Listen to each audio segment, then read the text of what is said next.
네, 여러분 안녕하세요. 요즘 김진애 의원이 법사위나 국회 본회의에서 이렇게 연설하는 거 보고 있으면 와 하고 탄성이 터지지 않나요? 진짜 보면 볼수록 볼매라고 해야 되나? 진짜 이걸 걸크러쉬라고 해야 되나? 진짜 푹 빠져버렸어요. 푹 빠져버렸어. 예, 저는 항상 김진애 의원 볼 때마다 느끼는 게 뭐냐면 이게 천재가 있어요. 맨날 100점 맞는 천재가 있어. 그 누구도 따라오지 못해. 막 수학을 너무 잘해. 다른 과목은 수학만큼 못해. 근데 다른 과목은 몇 점이니? 이렇게 물어보면 나 수학만큼 못하는데 몇 점이야? 98점.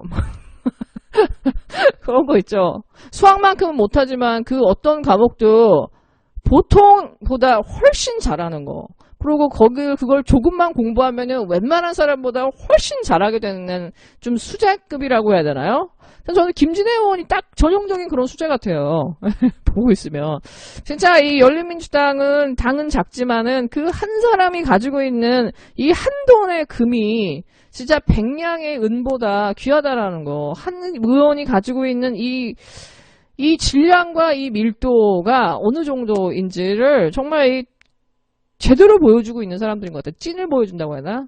자, 다음 선거에서는 꼭 이 국민경선이 제대로 이게 꽃을 펴서 정말 국민들이 원하는 제대로 된 사람들이 국회에 들어와서 진짜 정말 제대로 된 국회를 만들어 봤으면 좋겠어요. 수박 같은 100명 뽑아놓고 맨날 이렇게 가슴 졸이는 것보다는 진짜 제대로 된 정말 하나의 금싸라기를 찾아서 순금 같은 사람들을 찾아내는 것도 정말 우리의 역할인 것 같기도 합니다. 네, 어저께 채널A 이동재 기자는 구속 기소가 됐고 백승호 기자는 불구속 기소가 됐어요. 근데 이 사건을 사주했다라고 하고 지휘했다라고 충분한 의심과 증거를 가지고 있는 한동훈은 공모 혐의가 빠졌어요. 이 발표가 나자마자 언론이 일제히 환호를 하면서 것 봐라.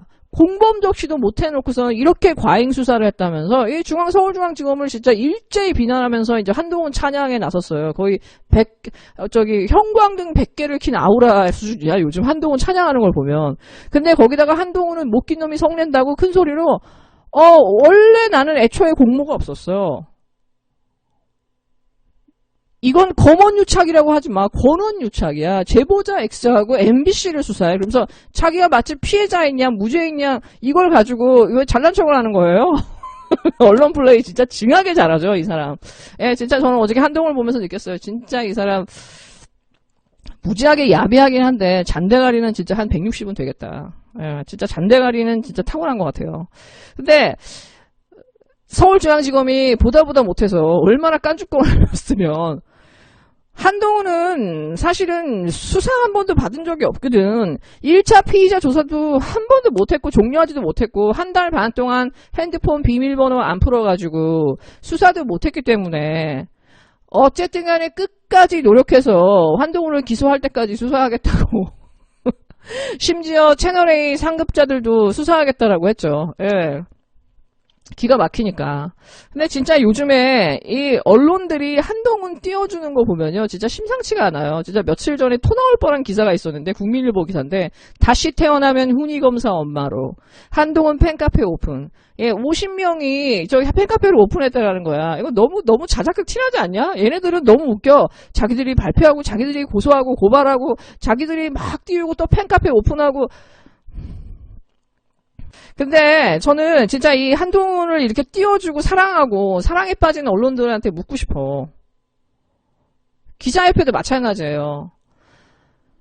조국 교수가 그렇게 지금 자기에 대해서 음해하고 허위사실 가짜뉴스 유포한 유튜버들이나 기자들 지금 고소고발하고 있단 말이에요. 그걸 가지고 얼마나 비아냥대. 조국은 속도 없다고. 좁쌀스럽다고. 언론의 자유 그렇게 중요하다고 말해놓고선 지금은 말이 바뀌었다고 하면서 조국 교수 비아냥되잖아요. 그렇게 하면서 이런 입진보들이나 언론들이 이렇게 한동훈이 KBS를 상대로 5억 원의 손배소를 청구하는 거에 대해서는 아무 소리 안 한다는 거예요. 윤석열이 언론사를 상대로 해서 이런 걸 고소를 해도 아무 소리 안 해요. 최소한 언론이 아무리 한동훈을 좋아한다 하더라도 한동훈은 스스로 자기는 피해자라고 하고 자기는 무죄라고 하고 있잖아요. 자기는 애초에 공모에 없었다고. 그러면 자기를 이렇게 만든 거는 이동재잖아. 그러면 이동재를 고소해야지 왜 KBS한테 손배소를 하냐고요. 자기가 없었던 그 녹취록을 KBS가 해서 자기한테 피해를 입혔다라고 하는 거라면은 정말 자기한테 가장 큰 피해를 입히고 여기까지 오게 한 건 이동재인데 이동재 고발하면 자기의 무죄가 증명이 되는데 KBS를 고발함으로써 자기가 무죄라고 하는 걸 증명하려고 하는 이런 그 언론 플레이 방식에 왜 기자들은 단 하나의 질문도 하지 않죠? 너무 쉬운 거잖아. 본인이 피해자면 왜 핸드폰을 안 까고 왜 수사를 안 받아? 본인이 피해자면은 바로 그 입증하면 되는데 그러면서 계속 여론전을 하고 있는데 왜 그 여론전에 낚이면서 단 하나의 질문도 하지 않지? 그러면서 자기들이 진보 언론이다? 자기들이 보수 언론이다? 말하는 거 너무 웃긴 거죠. 언론인이라고 말하는 것 자체가 너무 부끄러운 일이죠. 토 나오는 일이고. 아, 그런 말도 있잖아요. 왜 이렇게 언론들이 한동훈을 띄우냐. 일단 한동훈의 핸드폰이 까지면 큰일 날 언론인들이 한둘이 아니라는 거죠. 왜냐? 한동훈이 그렇게 말을 잘하고 이렇게 잘 구워 삶는데 설마 이동재만 구워 삶았겠어요? 네, 근데 제가 요즘 얘네들이 이렇게 영웅을 잘 만들잖아요. 한동훈도 영웅, 윤석열도 영웅, 뭐 최재형, 진중권, 김경률, 심지어 뭐 아무나 막 김재룡까지 다 인권 변호사가 되고 이 정부에 조금이라도 스트레치를 주고 민주인사나 민주당에 스트레치를 주는 사람은 그냥 다 영웅으로 만들어 버리는 거예요. 심지어 법세련 사주모까지 이름만 같은 애들이죠. 근데 제가 얘네들 이렇게 영웅 만들기 하는 걸 보면서 유리숙한테도 그렇고 얘네가 이거 너무 굶주렸구나. 너무 굶주려서 배는 게 없구나. 마치 그 사자가 풀을 먹다 미쳤다고 해야 되나? 정신분열증이 왔다고 해야 되나? 그러니까는 그냥 아무나 보고 좋아하는 거예요. 마치 그 남자들이 군대 가면은 좀 이렇게 할머니만 봐도 나중에 가슴이 뛴다면서요. 너무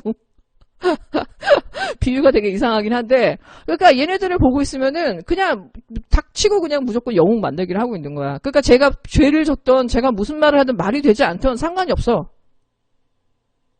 그게 지금 쟤네들의 그 진영에서 나타나는 이 반문 진영에서 나타나는 너무 극단적인 정신분열적인 현상이에요. 제가 보면은 그러니까 이성을 잃었다고 해야 되나? 극우와 극자가 단 하나의 차이도 없이 똑같은 의견으로 수렴을 해요. 그러니까 정신줄을 놓은 거죠. 이미 지성을 잃었다고 봐야 되죠. 그러니까 어느 정도로 굶주렸냐면 감사원장 최재형이나 김동연이 대권 후보래. 윤석열 한동훈이 대권 후보고 심지어 유리숙을 서울시장으로. 이거 너무한 거 아닌가? 이 정도면은? 제가 며칠 전에 기사를 보고 제가 진짜 황당했던 게 뭐냐. 탈북단체가 지금 이렇게 그 대북전단 날리는 거에 문제를 지금 공개적으로 직언하신 분이 있어요. 전수미 변호사라고. 이분이 탈북단체의 변호사였는데 그 국회에 나와서 탈북단체는 사실상 이게 사업 아이템이다. 얘네들이 NED나 이런 데서 돈 받아갖고 한다라는 게 룸사롱, 노래방 도우미 불러가지고 노는 거, 회계에 대한 개념도 없고, 심지어 1달러짜리, 5달러짜리 보내면서 그거 다 가짜 달러다. 그러니까 얘네가 인권을 위해서, 북한의 민주주의를 위해서 이걸 날린다라고 하는 거는 그거 다 뻥이라고. 심지어 얘네들 여성 탈북자에 대한 어떤 그 성폭행이나 이게 정말 너무 심각하고 지금 대한민국 그 공무원이나 경찰들도 그 여성 탈북자들이 함부로 신고를 못하는 걸 악용해가지고 정말 그쪽에 정말 너무나 심각한 이 성폭행이 일어나고 있다라고 얘기했어요. 그러면서 이분이 자기도 그 탈북자 남성한테 이 성폭행을 당할 뻔했다라는 거를 미투를 한 거예요. 공개적인 자리에서. 진짜 이게 천일공노할 일이잖아요. 그리고 이분이 그것도 부족해서 김현정의 뉴스에 나와서 이게 적나라하게 폭로를 했거든요. 근데 제가 진짜 깜짝 놀란 게 뭐냐. 조용해요. 언론에 나오질 않아요. 윤미향과 정의원의 회계 의혹에 대해서 그렇게 떠들던 김경률이나 진중권이나 온갖 보수 언론들이요 입 싹 다물고 있어요. 박원순 시장 조문 안 가겠다고 하면서 이 포문을 열었던 이 정의당 메갈 꼴패미들 입 꼭 다물고 있어요. 한결의 경향 다 입 다물고 있어요. 지금 그러면은 이 상황을 어떻게 해야 되냐고. 얘네들한테 오로지 문제가 되고 이 악이 되는 그 어떤 사건도 친문이나 이 민주당이나 이 민주 인사들한테만 얘네들의 선택적 분노만 적용되는 거잖아요. 조국한테 그렇게 거품을 물었던 트루스포럼이나 그 대학교 단체라고 하는 애들, 어용단체라고 하는 게 너무 티나죠. 걔네들은 왜 연세대나 홍익대나 그 많은 대학들의 이 비리야, 이 부정 입학에 대해서는 단 한마디의 논평도 없죠. 한마디의 분노가 없어요. 결국은 얘네들이 만드는 이 여론들은 다 인위적으로 자기 세력에 의해서 순환 논리에서 만들어지고 있다는 거거든. 그 다음에 또 하나는 지금 이 진보 언론이나 이 진보 단체나 시민단체의 이 메갈이나 이 신천지의 이 세력들이 깊숙이 들어가 있다는 게 요즘 이렇게 움직임을 보면 너무 느낄 수가 있죠. 왜? 극자와 극우가 내는 소리가 똑같잖아요. 움직임이 똑같아요. 뇌가 없긴 똑같하고 진보 언론 안에서 아무리 젊다 하더라도 최소한의 성찰이나 균형 감각이라는 게 없잖아. 그냥 그대로의 진영 논리잖아요. 심지어 법세련이나 사준모 이 이종배에 대해서는 맨날 시민단체가 고발했다라고 하잖아요. 근데 이번에 적폐천상연대 그 신상모 그 변호사가 김재련을 고발했어요. 무고죄로. 그랬더니 언론에 일제히 뭐라고 하냐, 친여단체라고 나와요. 친여단체가 김재련을 고발했다. 그랬더니 김재련이 나를 고발한 건 2차 가해예요. 한 말을 훨씬 더 많이 띄워줘요. 지금 언론이 이 적폐 세력들이 이 좌우가 합작해가지고 국공합작이라고 해야 되나? 좌우가 합작해서 지금 이 문재인 정부를 무너뜨리려고 진짜 모든 걸 다 걸고 이제는 거의 이제 부동산을 복마전으로 만들어가지고 마치 참여정부의 말기처럼 여론전으로 진짜 다시 또 극우 세력이 득세하게 만들려고 하는 지금 이 움직임이 보여요. 차시즘의 광풍이 불고 있는데 정말 여기서 정말 국민들이 정신을 차려야 된다. 사일렌의 그 노랫소리에 속지 않을 것처럼 다시 이 참여정부에서 이명박한테 넘어가는 그 불행을 다시 한번 우리는 겪으면 안 되잖아요. 네, 진짜 이 국민들이 정신 바짝 차려야 될 때인 것 같아요. 네, 여러분 즐거운 하루 되세요.